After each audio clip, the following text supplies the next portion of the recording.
a rubber ball with a mass of 0.025 kg. 0. Yeah. Then what else, guys? Falls from a height of 3 meters. So this is 3 meters.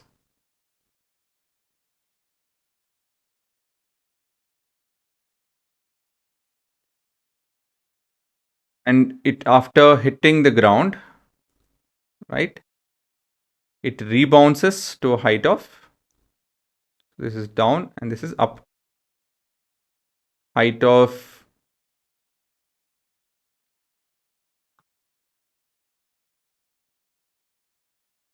0.8 meters. Okay, this is a different scenario actually, but still, I mean, it's the same scenario, but different point of time. This is the entire picture.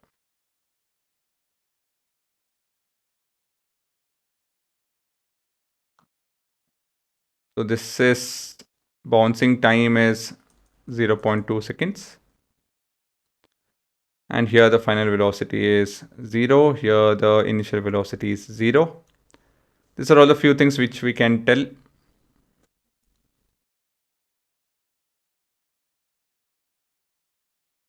Yeah, there's no continuation, as in it's not the same floor. I mean, it's the same floor. What am I? As this is point A and this is point A. I think that will indicate we are on the same spot. Okay, so it's quite simple. All we have to figure out is calculate the impulse, which needs us to figure out the final velocity over here, and then the new velocity. How will we find that? That is something that you guys have to know by now. So all this is a single direction motion, one dimensional motion, that is. So I'll just take up as positive. Okay, you guys are done. So we can talk about case fall. So we're looking at the fall now. So the object fell with a velocity of,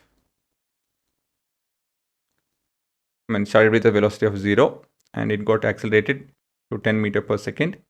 And we have v square is equal to u square plus 2 into a into s. This is 0, this is 2, this is minus 10, and this is minus 3. Again, from here, we are pointing downwards. That's the direction of the displacement. So this is negative. And this is root of, not a pretty value, but 60 meter per second. Right? So 10 to, yeah, 3 meters. Okay, perfect. Then you have case fall. Then we look at case rebounds.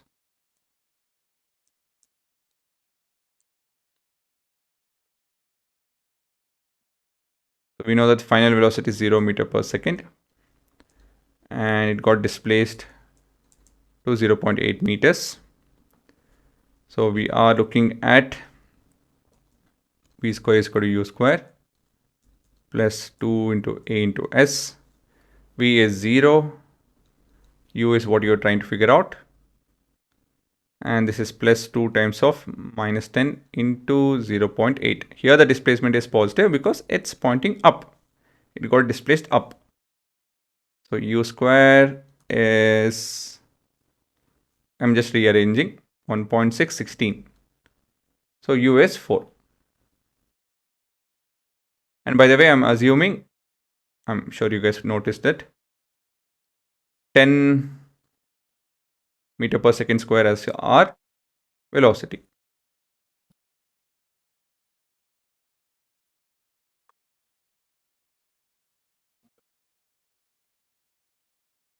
Okay, this is our entire picture. Right? So we have all the information. All we need to do is figure out the impulse and then the average force. So impulse is given by change in momentum, which in turn is given by mass times of change in velocity, which is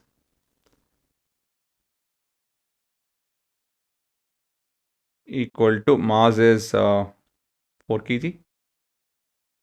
No, 0.02. I was thinking of 1/4.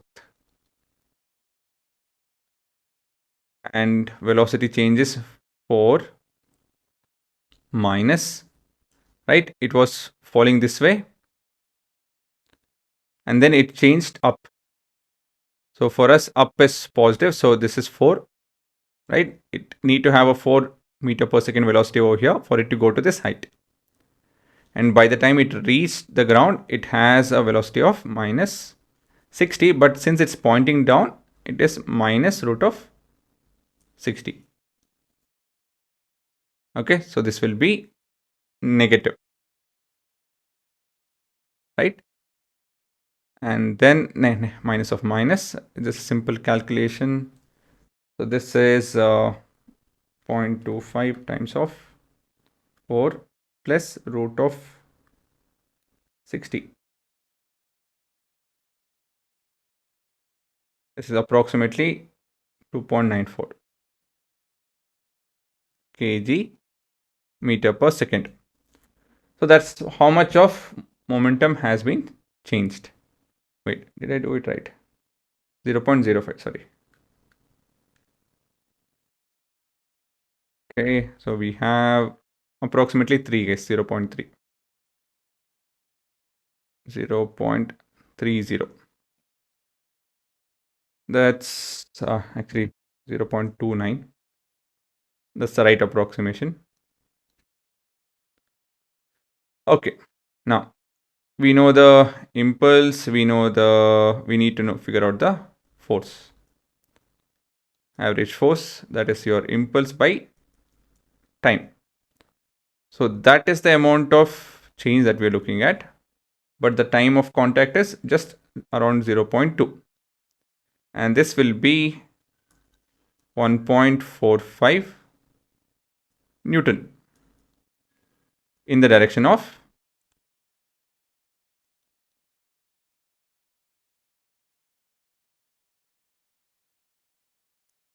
in the direction of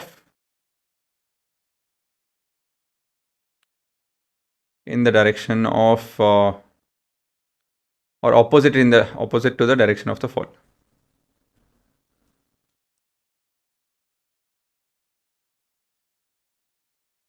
That's our reference, and with respect to that, it's opposite.